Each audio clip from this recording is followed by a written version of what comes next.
సాధించిన విద్యార్థిని కుమారపు రవలిని ఎమ్మెల్యే సన్మానించారు. ఈ కార్యక్రమంలో విభాగాధిపతులు doctor A Ramesh, doctor Sridhar, Vamshiraj, Savitha, Ravi, doctor T Ramesh, account officer P Pavan Kumar, అధ్యాపకులు, విద్యార్థులు, తల్లిదండ్రులు పాల్గొన్నారు.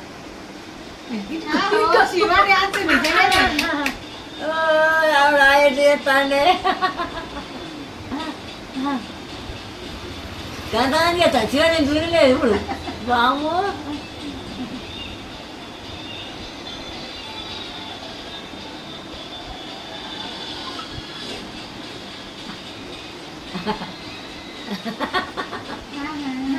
బయట నేర్చుకున్నా ఫస్ట్, మరి డైరెక్ట్ ఇద్దరు అట్లా నేర్చుకున్నారా? ఆమె కాలేజీ పిల్లే అమ్మతే ఏం నేర్చుకోలే అట్లా అవుతారా?